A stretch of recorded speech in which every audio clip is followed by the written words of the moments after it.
Hello everyone, good morning. ચાલો તો last આપણે 48 નંબરનો MCQ છે એ સોલ્વ કરેલો અને હવે આપણે 49 નંબરના MCQ છે ત્યાં પહોંચ્યા છે।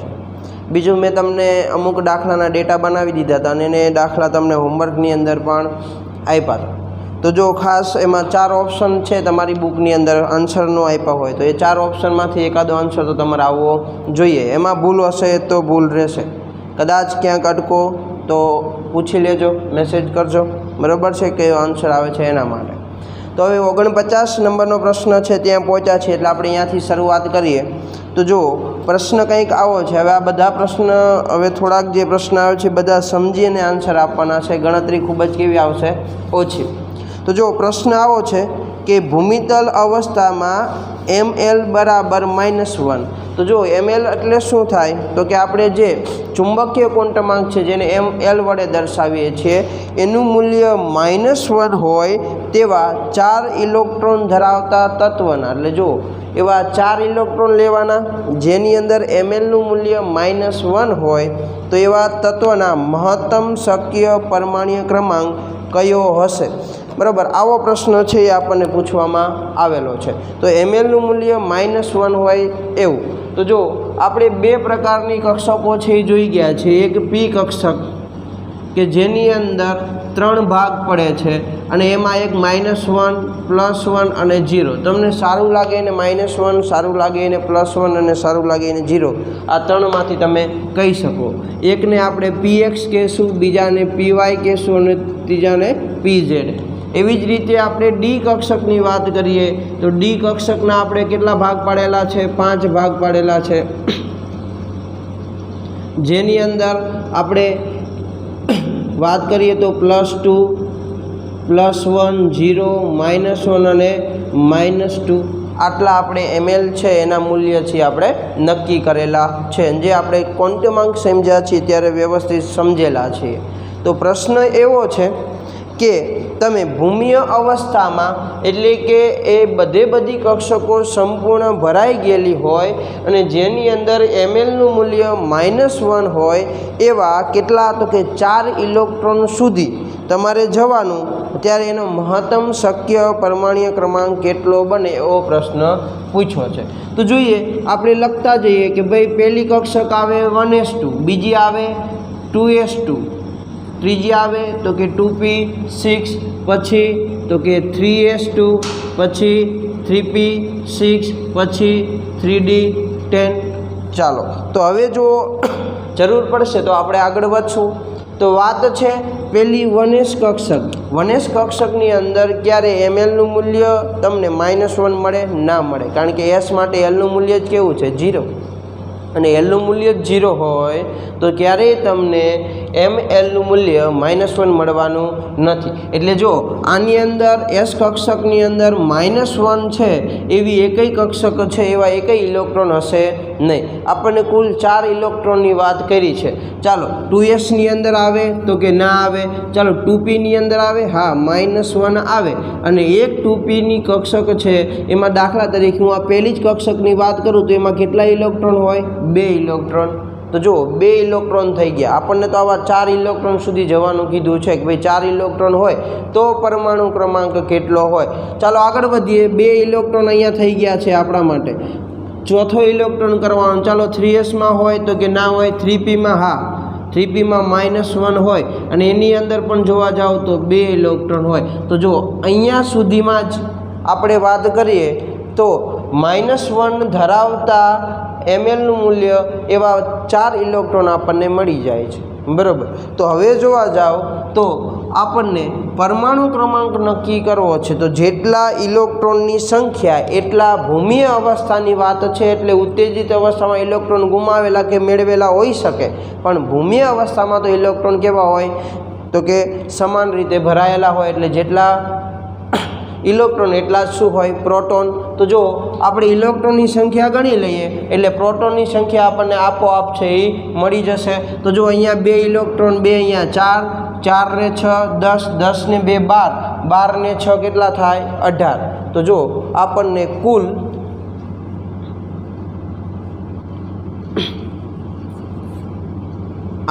પરમાણ્વીય ક્રમાંક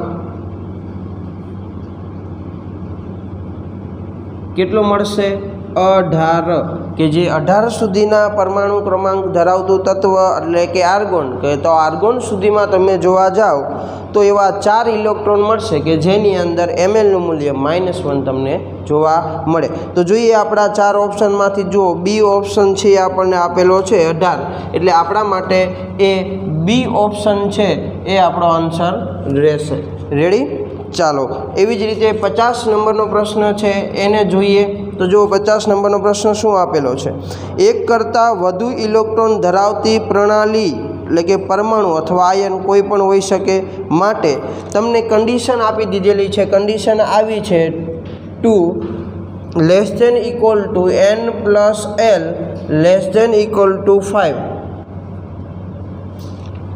હોય તેવા ઇલેક્ટ્રોનની કુલ સંખ્યા આપેલમાંથી કેટલી હશે। એટલે તમને કન્ડિશન આપી દીધી છે કે ભાઈ n પ્લસ એલનું મૂલ્ય 2 જેટલું અથવા 2થી વધારે અને 5 જેટલું અથવા 5થી ઓછું એવી કેટલી કક્ષકો મળે અને એ કક્ષકોની અંદર કેટલા ઇલેક્ટ્રોન હોય એ આપણને પૂછેલું છે। તો જુઓ એ કન્ડિશન પ્રમાણે આપણે આગળ વધતા જઈએ તો કેટલી કક્ષકો આપણને મળે એ જોવાનું છે। તો જુઓ n બરાબર હું 5 લઉં અને l બરાબર 0 લઉં તો મને એક કક્ષક મળે 5s કક્ષક। ચાલો હવે હું 5 અને 1 લઉં તો કેટલા થવાના n પ્લસ એલનું મૂલ્ય, તો કે n પ્લસ એલનું મૂલ્ય 6 થવાનું।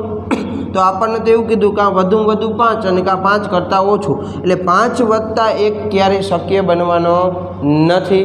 રેડી? ચાલો તો હવે જોઈએ n બરાબર 4નો વારો લઈએ તો l બરાબર 0 લઈએ તો આપણને શું મળવાનું 4s। એનો મતલબ 5 અથવા 5થી ઓછું 2 અથવા 2થી વધુ કન્ડિશન એપ્લાય થાય છે। 4 વત્તા 0 એટલે કેટલા રહેવાના, તો કે 4 જ રહેવાના। ચાલો હજી એક કન્ડિશન આગળ વધીએ 4 અને અહીંયા 1 તો જો હું l બરાબર 1 લઉં અને n બરાબર 4 લઉં તો કેટલા થવાના 5। ઓકે તો તમે વધુમાં વધુ 5 પણ લઈ શકો છો। તો જો અહીંયા જે કક્ષક મળશે એ કઈ મળવાની 4p કક્ષક। રેડી? ચાલો હવે 4 વત્તા 2 લો તો 6 થઈ જાય એટલે કે અહીંયા 5થી વધવું જોઈએ નહીં। તો હવે આપણે n બરાબર 4 લેવાય ને હવે n બરાબર 3 લઈએ તો n બરાબર 3 l બરાબર 0 તો કક્ષક કઈ થાય 3s કક્ષક। હજી આ ક્રાઇટેરિયાની અંદર આવે છે। ચાલો હજી n બરાબર 3 લઈએ l બરાબર 1 તો 3 વત્તા 1 એટલે 4। ચાલો હજી આ ક્રાઇટેરિયાની અંદર આવે છે એટલે આને કહેવામાં આવે 3p કક્ષક।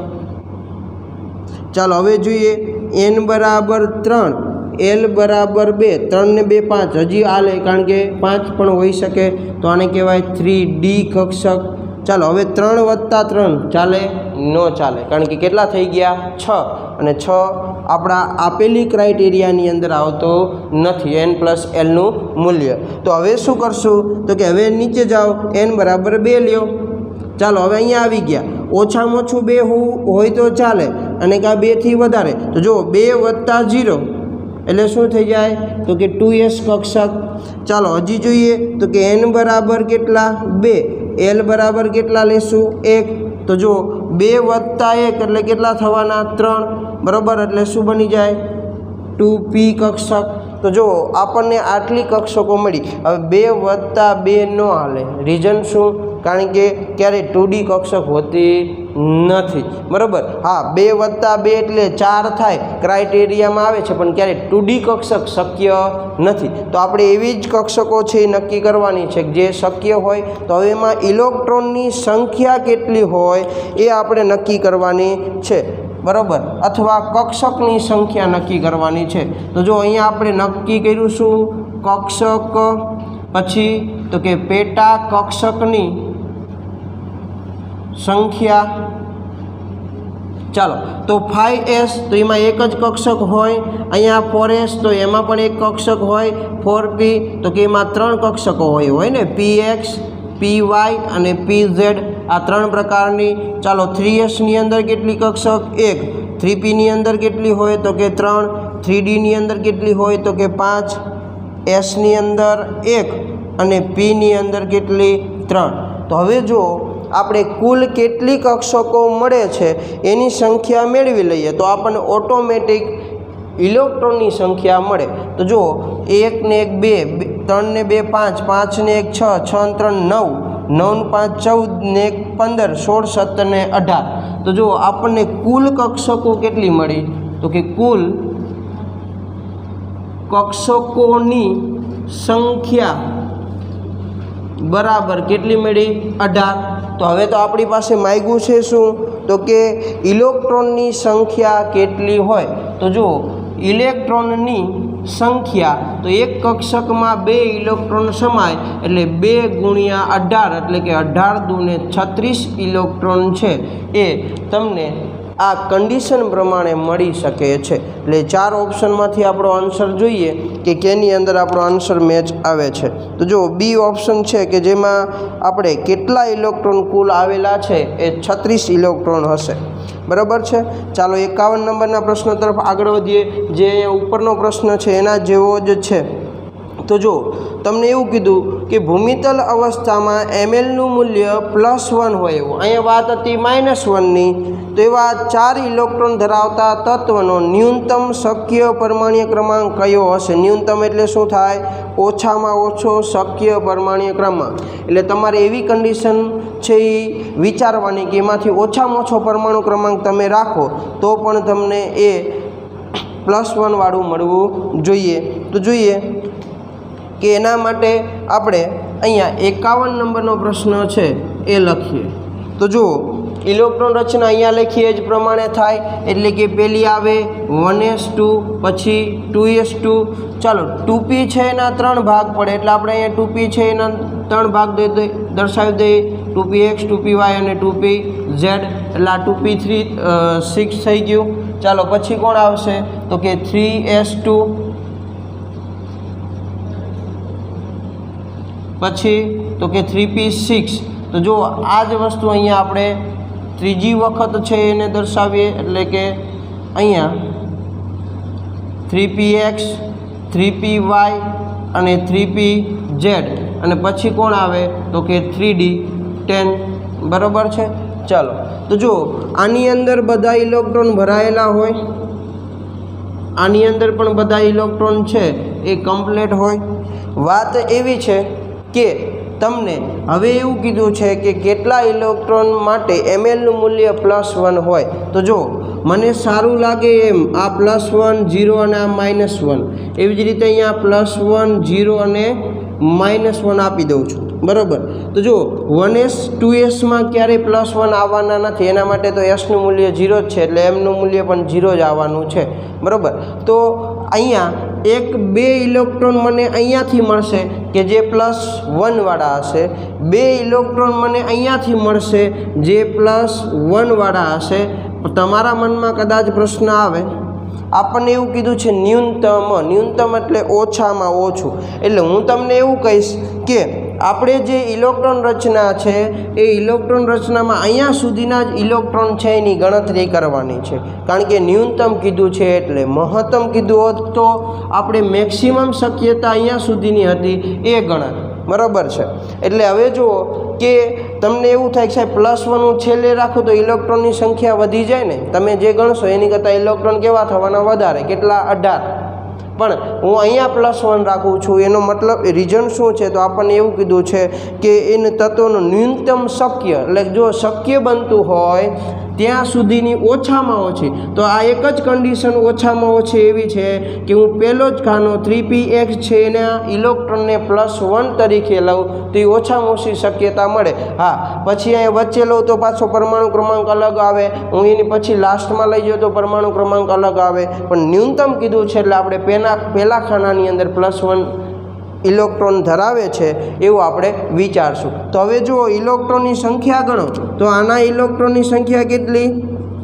તો કે 2 વત્તા 2sના 2, આના કેટલા? 6, 3sના કેટલા? 2 અને 3pxના ખાલી 2 ગણવાના છે. આ 4ની ગણતરી કરવાની નથી. તો જો 6 4 10 ને 4 14. તો આપણને કુલ કેટલા ઇલેક્ટ્રોન મળ્યા? તો કે 14 ન્યૂનતમ મળે ઇલેક્ટ્રોન ml બરાબર +1 ધરાવી શકે. समझण पड़ी। बाकी तमे एवुं विचारी शको साहेब +1 वच्चे छे तो अहींया 14 ની जग्याए 16 आवे ने आंसर, पण आपणे न्यूनतम कीधुं छे एटले ओछामां ओછી शक्यता तो के भाई पहेला खानामां होय तो ओछामां ओछा इलेक्ट्रॉन थाय एवी कंडिशन आपणे एप्लाय करवानी छे। एटले आ प्रश्न समजवा जरूरी छे, बाकी एटला बधा अघरा छे नहीं। बरोबर छे। तो आपणे हवे प्रश्न नंबर जे 52 नंबरनो प्रश्न पहोंच्या छे एनी चर्चा करवानी छे। चालो ए पण આપણે આજ બોર્ડમાં પૂરું કરી દો। બરાબર છે। એટલે 52 નંબરનો પ્રશ્ન આવો કંઈક આપ્યો છે કે પરમાણુનું કેન્દ્ર અને O કક્ષા વચ્ચે આવતી બધી જ કક્ષકો જો ઇલેક્ટ્રોનથી સંપૂર્ણ ભરાયેલી હોય તો તેવા ઇલેક્ટ્રોનમાંથી કેટલા ઇલેક્ટ્રોન S એટલે કે સ્પિન ક્વોન્ટમાંકનું મૂલ્ય +1/2 મળે છે। જો પરમાણુનું કેન્દ્ર છે અને ત્યાંથી લઈને કઈ કક્ષક કીધી છે? O કક્ષક। बराबर। तो जो 52 नंबर प्रश्न पहला तो तमने खबर होवी जोईए कि आपणे कक्षक ने K L M N O त्यारे आपणे नंबर आपी दीए कि n बराबर तो कि आने 1 कहेवाय, आ बीजी, आ त्रीजा नंबरनी, आ चौथा अने आ पांचमा नंबरनी। वात क्यां सुधीनी छे तो कि परमाणुनुं केंद्र अने O कक्षा वच्चेनी वात छे। एटले आपणे आटला भागनी अंदर जेटली कक्षको आवे ए बधे बधी इलेक्ट्रॉनथी संपूर्ण भरायेली होय त्यारे आपणे एना इलेक्ट्रॉन छे एमां S નું મૂલ્ય +1/2 હોય એવા ઇલેક્ટ્રોનની સંખ્યા છે આપણે ગોતવાની છે। જો પ્રશ્ન ફેરવી ખાલી પૂછે છે, બાકી એક ને એક જ વસ્તુ છે। તો જોઈએ ઇલેક્ટ્રોન રચના લખીએ તો K માટે એટલે કે n બરાબર 1 હોય ત્યારે ખાલી 1s2 હોય, L બરાબર 2 હોય તો કે 2s2 અને 2p6 હોય। ચાલો 3 માટે તો કે 3s2 હોય, 3p6 હોય અને 3d10 હોય।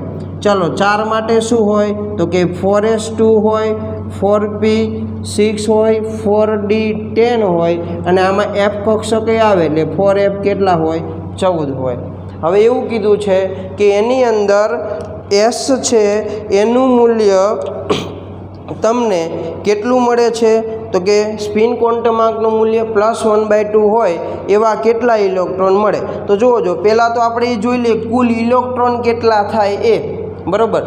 तो कुल इलेक्ट्रॉननी संख्या केटली छे ए जोवी पड़े। तो जो अहींया जोईए तो 6 4 10 ने 2 12, 12 ने 6 18, 10 28, 29 30, 30 ने 30 60। तो जो कुल इलेक्ट्रॉन केटला थया? 60। हवे आ बधे बधा इलेक्ट्रॉन छे केवी रीते गोठवायेला होय तो कि एकना स्पिननुं मूल्य उपरनी दिशामां होय अने एकना स्पिननुं मूल्य नीचेनी दिशामां होय। एटले एकनुं +1/2 होय अने एकनुं शुं होय? -1/2 होय। तो जो कुल इलेक्ट्रॉन नी संख्या बराबर केटला? 60। बराबर छे। एमांथी अर्धा इलेक्ट्रॉन एवा हशे कि जेना स्पिननुं मूल्य केवुं हशे? +1/2 ने अर्धा एवा हशे जेना स्पिननुं मूल्य -1/2। एटले आपणे आने केटला वडे भागवा पड़े? 2 वडे। एटले जो 30 इलेक्ट्रॉन एवा मळशे कि जेना स्पिननुं मूल्य केवुं हशे?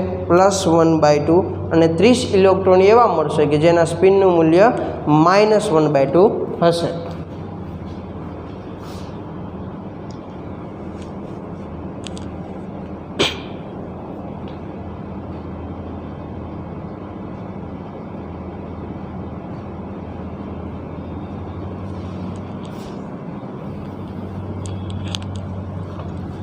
ચાલો તો હવે આપણે 53 નંબરનો પ્રશ્ન પહોંચ્યા છીએ।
ચાલો તો હવે 53 નંબરનો પ્રશ્ન જોઈએ ઝડપથી.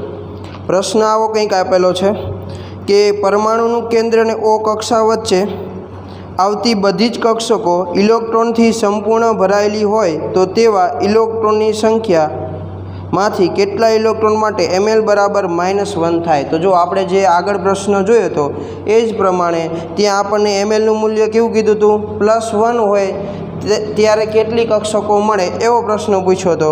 તો બસ આપણે ખાસ ઇલેક્ટ્રોન રચના છેલ્લે 53 નંબરના પ્રશ્નમાં લખી હતી કે 4f14 ત્યાં સુધી લખવાની અને તમારે જોવાનું કે એમાંથી કેટલા ઇલેક્ટ્રોન છે એમાં mlનું મૂલ્ય, જો તેમાં sનું મૂલ્ય હતું +1/2 મેળવવાનું, આમાં mlનું મૂલ્ય -1 હોય એવું કીધું છે.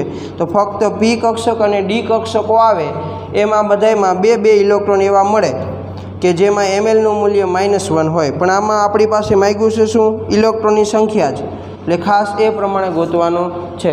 બરાબર. એટલે જો હું તમને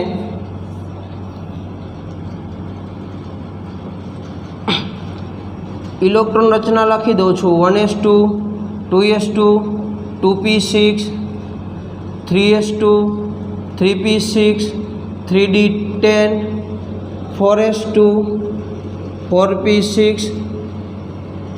4d10 અને 4f14. હવે આ ઇલેક્ટ્રોન રચનામાંથી તમારે sp-d-f 4 કક્ષકો છે એમાંથી p કક્ષક, d કક્ષક અને f કક્ષક આ 3 પ્રકારની કક્ષકો છે એમાં જ તમને mlનું મૂલ્ય +1 કે -1 મળી શકે છે. તો આમાં તમારે એ જાતે ગોતવાનું રહેશે. બરાબર છે. એટલે જાતે ટ્રાય કરજો, ન આવડે તો મને પૂછી શકો છો. જોઈએ 54 નંબરનો પ્રશ્ન. તો આપણને એવું કીધું છે કે આપેલ p કક્ષકની ઇલેક્ટ્રોન રચના કયા નિયમ મુજબ ખોટી પડે છે. એટલે આપણને 54 નંબરના પ્રશ્નની અંદર વાત કરીએ તો આવા પ્રકારની ઇલેક્ટ્રોન રચના આપણને અંદર આપેલી છે. તો જુઓ એની અંદર આપણને એવું કીધું છે કે આ કયા નિયમનું પાલન થતું નથી. તો પહેલો છે પૌલીનો નિષેધનો નિયમ, બીજું છે હુનનો મહત્તમ ભ્રમણનો નિયમ, ત્રીજા નંબરનું છે આઉબાઉફનો નિયમ અને ડી ઓપ્શન છે આપેલ ત્રણેય. તો જો આઉબાઉફનો નિયમ છે એમાં હંમેશા શું હોય તો કે ઇલેક્ટ્રોન છે એ ઓછી ઉર્જા ધરાવતી કક્ષકમાં પહેલાં દાખલ થાય પછી વધુ ઉર્જા ધરાવતી કક્ષકમાં. તો એ નિયમનું આમાં પૂરેપૂરું પાલન થયેલું છે એટલે એ આન્સર આવે નહીં. પૌલીના નિયમ પ્રમાણે શું છે તો કે હંમેશા એક જ કક્ષકમાં રહેલા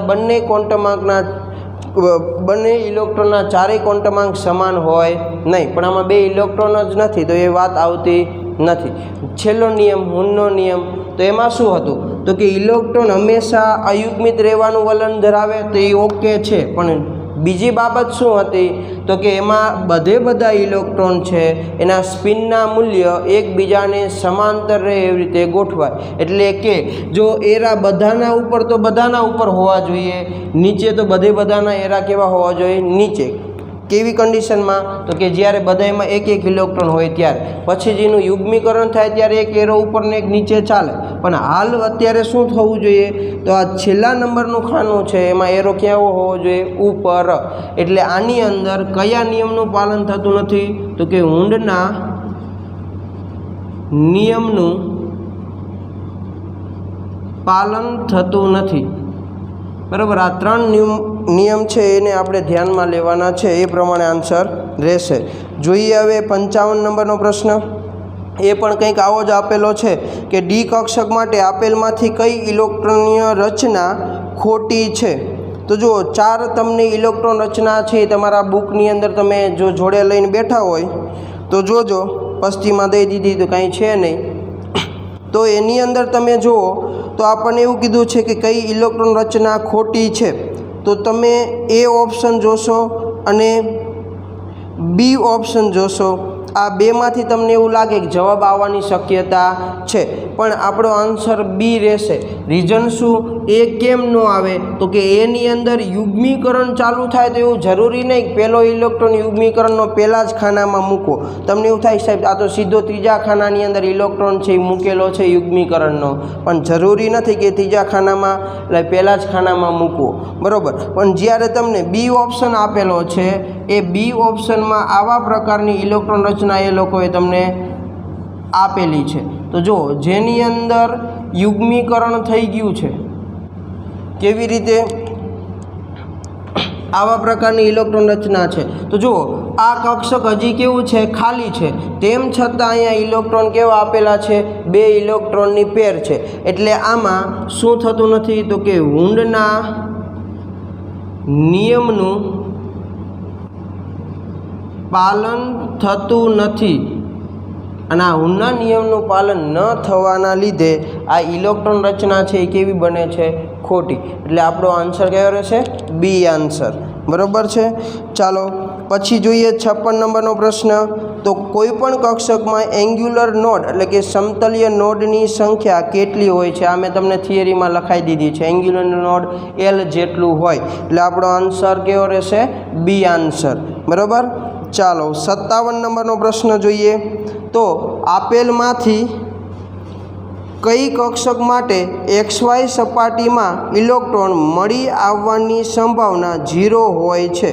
જો XY સપાટીમાં ઇલેક્ટ્રોન મળી આવવાની સંભાવના 0 હોય છે એવું આપણને કીધેલું છે। તો તમને જો અહીંયા આપણે સમતલ છે એ દોરી દઈએ છીએ।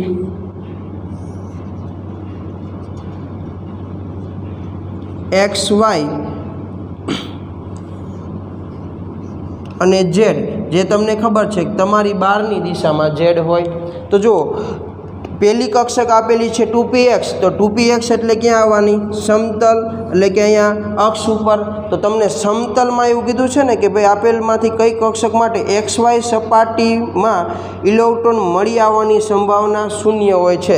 જો 2px છે તો એ x અને y આ બંનેની સપાટીમાં જ આવેલા હોય, બંનેની સમતલમાં જ હોય। બરાબર। એવી જ રીતે બીજું આપ્યું છે 2py। તો એ પણ ક્યાં આવવાની? આ y એટલે કે y અક્ષ ઉપર। તો એ જો x અને y ના સમતલની અંદર આવવાની। બરાબર।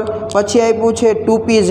જો 2pz છે ને એ બહારની દિશામાં હોય। તો એ x અને y એટલે કે આ બોર્ડના સમતલમાં ન હોય, આ પેન જે દિશામાં દેખાય છે બહારની દિશામાં એ સમતલમાં હોય। તો આ જે 2pz કક્ષક છે આ બહારની દિશામાં છે, જે x અને y ના સમતલમાં આવેલી નથી। તો ત્યાં ઇલેક્ટ્રોન મળી આવવાની સંભાવના કેવી હોય? 0 હોય।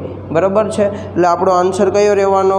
સી આન્સર છે એ આપણો રહેવાનો, કે જ્યાં 2pz કક્ષક છે એ કઈ દિશામાં હોય? તો કે બહારની દિશામાં। મેં જે ડોટેડ લાઇનથી દેખાડ્યું છે, જે x અને y ના સમતલમાં આવે નહીં।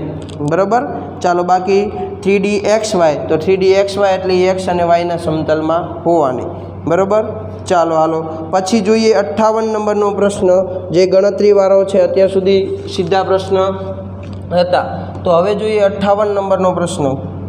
ખાસ થોડોક એવો સમજવા જેવો પ્રશ્ન। આમ ઇઝી પ્રશ્ન છે પણ આમ ભૂલ પડવાની શક્યતા ખરી। ચાલો એવું કીધું છે કે 0.5 કિલોગ્રામ ન્યુટ્રોન અને ઓક્સિજન 18-16 સમસ્થાનિક ધરાવતા ડાયઓક્સિજન વાયુના નમૂનાનું દળ કેટલું થાય છે? આપણને એવો પ્રશ્ન છે એ પૂછેલો છે। અને આપણને એક ન્યુટ્રોનનું દળ છે એ આપી દીધેલું છે। તો આપણે લખતા જઈએ કે એક ન્યુટ્રોનનું દળ બરાબર આપેલું છે 1.67 493 ગુણ્યા 10⁻27 કિલોગ્રામ। બરાબર। ચાલો આપણે ડાયઓક્સિજન વાયુના નમૂનાનું દળ કેટલું થાય એ મેળવવાનું છે।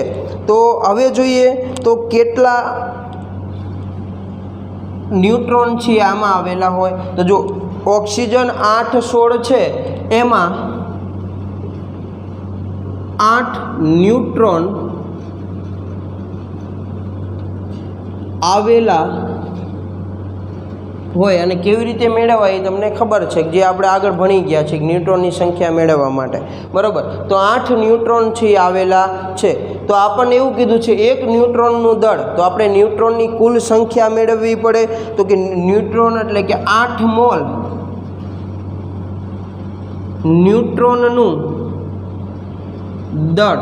તો 1 મોલ ન્યુટ્રોન હોય ને એમાં કેટલા હોય તો કે 6.022 ગુણ્યા 10⁻23 એ આપણે પહેલા ચેપ્ટરમાં ભણી ગયા છીએ। તો જો આવું લખાય કે 8 ગુણ્યા 6.022 ગુણ્યા 10⁻23 જેટલા ન્यूट्रॉन તમને મળે। તો આપણે કુલ દળ મેળવવું છે તો 1 ન્यूट्रॉनનું દળ આપણને આપેલું છે તો આપણી પાસે કુલ કેટલા 8 મોલ એટલે કે 8 ગુણ્યા 6.022 ગુણ્યા 10⁻23 જેટલા ન્यूट्रॉन છે એ આપણને દળ મળેલું છે। તો જો ન્यूट्रॉनનું કુલ દળ બરાબર શું થાય તો કે 8 ગુણ્યા 6.022 ગુણ્યા 10⁻23 જેટલા તો હતા બરાબર પણ એકનું કેટલું છે તો કે આટલું એટલે ગુણ્યા આપણે એ કરવા પડે કે 6.67 493 ગુણ્યા 10⁻27 આનું જે સાદુરૂપ આવે એ આપણને ઓક્સિજન 816 રહેલા ન્यूट्रॉनનું કુલ દળ મળે। જે 0.5 કીધું છે હજી મળ્યું નથી, આપણે તો ખાલી 8 મોલ હોય ત્યારે જે છે એ દળ મેળવેલું છે એટલે આનું આપણે સાદુરૂપ આપવું છે। તો જો 8 ગુણ્યા 6.022 ગુણ્યા 1.67 493 એટલે આપણને મળે છે 80.69 142 ગુણ્યા ચાલો 10⁻27 છે અને 10⁻23 છે એટલે આપણને મળશે શું તો કે 10⁻4 આટલું આપણને દળ છે એ મળ્યું। પણ આ કેમાં છે કિલોગ્રામમાં કારણ કે આ પણ કિલોગ્રામમાં છે બરાબર। ચાલો એક પોઈન્ટ આપણે ડાબી બાજુ ખસીએ એટલે 8.0691 ગુણ્યા ઘાતમાં શું થાય વધારો એટલે 10⁻3 કારણ કે માઇનસ છે એટલે -3 મોટા કહેવાય, -4 છે એ નાના કહેવાય। તો આપણને આ મળ્યું ન્यूट्रॉनનું કુલ દળ। પણ એ કેના માટે મળ્યું ઓક્સિજન એટલે ઓક્સિજન 816 માટે। આપણને તો કેટલા માટે માંગ્યું છે 0.5 માટે। તો જો 0.5 હોય એટલે ત્યારે આપણને 16 ગ્રામ છે એ આપણે અત્યારે કે આટલું કુલ દળ હોય ત્યારે એમાં ન્यूट्रॉनનું કુલ દળ 16 ગ્રામ જેટલું એનું વજન મળે છે। તો જોઈએ ત્રિરાશિ આવી લખી શકાય કે 8.0691 ગુણ્યા 10⁻3 કિલોગ્રામ જેટલું વજન છે ત્યારે ઓક્સિજનનું દળ કેટલું મળે છે 16 ગ્રામ જેટલું। તો આપણને એક રકમમાં શું કીધું છે 0.5 કિલોગ્રામ હોય તો 0.5 કિલોગ્રામે ઓક્સિજનનું કુલ દળ કેટલું થાય। તો જો ત્રિરાશિ મૂક્યા પછી 16 ગુણ્યા શું થશે 0.5 છેદમાં શું આવશે તો કે 8.0691 ગુણ્યા 10⁻3 ચાલો આનું સાદુરૂપ આપવાનું છે એટલે આપણો આન્સર આવી જાય।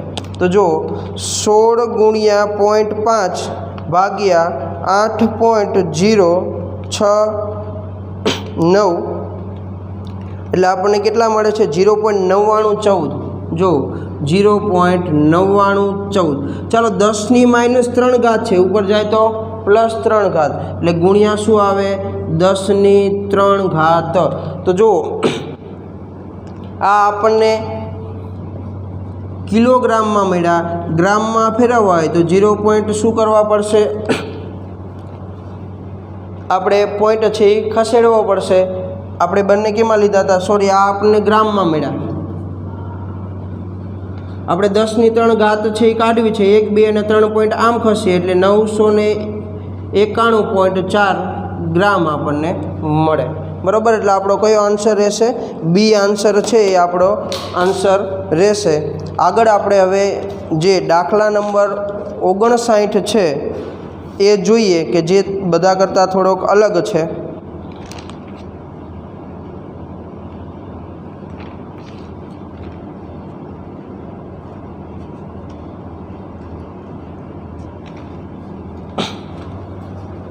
ચાલો 59 નંબરનો દાખલો છે એ જોઈએ કે એની અંદર આપણે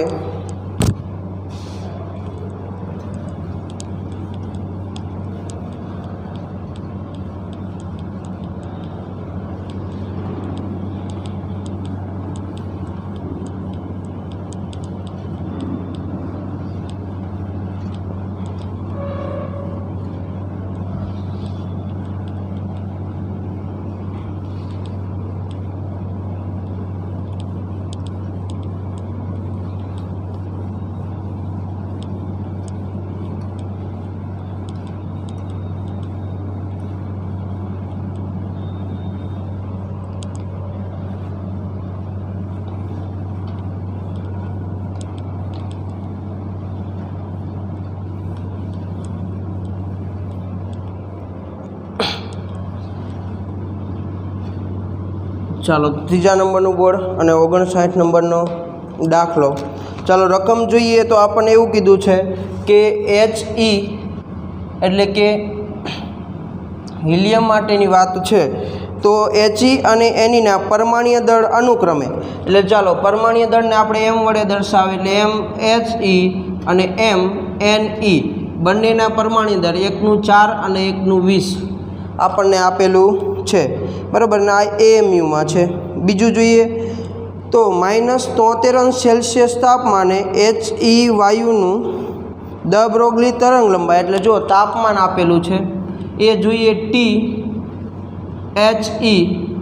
એ -73°C તાપમાન છે. ચાલો એને કેલ્વિનમાં ફેરવવા હોય તો 273 છે એ અંદર એડ કરવા પડે, તો જો આપણને 200 કેલ્વિન જેટલું મળ્યું. ચાલો આગળ વધીએ એટલે શું કીધું તો કે તાપમાને HE વાયુની દ બ્રોગલી તરંગ લંબાઈ NE વાયુની 727°C તાપમાને તરંગ લંબાઈ કરતાં M ગણી છે. એટલે જો HE વાયુની તરંગ લંબાઈ જે છે એ NE વાયુની તરંગ લંબાઈ કરતાં M ગણી છે. એટલે આ એક સંબંધ છે એ ખાસ આપણે ધ્યાન રાખવાનો છે, જેની ઉપરથી આપણે દાખલો ગણવાનો છે. તો એનો મતલબ એવો થયો ને કે લેમ્બડા HE છે એનું મૂલ્ય લેમ્બડા NE છે એની કરતાં M ગણું છે. તો એના ઉપરથી સંબંધ આવો લખી શકાય કે લેમ્બડા HE બરાબર M લેમ્બડા NE, બરાબર. આ એના ઉપરથી આપણે સંબંધ લખ્યો. તાપમાન આપેલું છે NE માટે 727°C, એટલે એ આપણે અહીંયા લખી દઈએ TNE એટલે 727°C. ચાલો આને આપણે કેલ્વિનમાં ફેરવીએ તો 727 + 273 એટલે થાય 1000 કેલ્વિન. ચાલો આ બધી વસ્તુઓ આપણને મળી ગઈ. હવે જુઓ તો થોડું ઘણું તમારા ફિઝિક્સની અંદર તમે ભણી ગયા છો એ સૂત્રનો પણ ઉપયોગ કરવાનો થશે. વાયુના ગતિવાદવાળું ચેપ્ટર તમારા ફિઝિક્સમાં કંઈક 12મા નંબરનું ચેપ્ટર આવતું હશે, એમાં સૂત્ર આવે છે, બરાબર. પણ આપણે આ દાખલા માટે જ પૂરતું એક જ ઉપયોગ કરવાનો છે એટલા માટે. તો જુઓ એક તો તરંગ લંબાઈ બરાબર આપણને સૂત્ર ખબર છે કે લેમ્બડા બરાબર H/mv, એટલે તમારા માટે એમની કિંમત છે પણ વીની કિંમત તમારી પાસે નથી, એટલે આપણે વીની કિંમત મેળવવી પડશે, બરાબર. એટલે આપણે આ બે સૂત્ર છે એનો ઉપયોગ કરશું કે વી ચલે છે √T/m, અને આ સૂત્ર આપણે ફિઝિક્સની અંદર તમારે 11મા ધોરણમાં લગભગ 12મા ચેપ્ટરમાં આવે છે, એટલે તમે ભણી પણ ગયા છો. તો એની ઉપરથી મારે પહેલાં જે વીની કિંમત છે એ મેળવવી છે. તો જુઓ VHE ના છેદમાં VNE, જો બંનેનો ગુણોત્તર લઉં છું તો એના માટે આ બંનેનું સૂત્ર શું થાય તો THE ના છેદમાં MHE ગુણ્યા અહીંયા શું આવી જાય MNE ના છેદમાં TNE. ચાલો તમારી પાસે T અને M આ બંનેની કિંમત છે જે આપણે અહીંયા ડેટામાંથી મેળવેલી છે. તો જો સાદરૂપ આપો તો સાદરૂપ આપવા માટે THE, તો તમને THE મળ્યા કેટલા 200 ગુણ્યા MNE, તો MNE કેટલા છે 20 છેદમાં MHE જે આપણને અહીંયા મળ્યા છે કેટલા 4 ગુણ્યા TNE તો જેટલા આપણને મળ્યા છે 1000. ચાલો આનું સાદરૂપ આપવું હોય ને તો મળે કેટલા 1 બરાબર શું આવશે 1. તો જો તમને VHE ના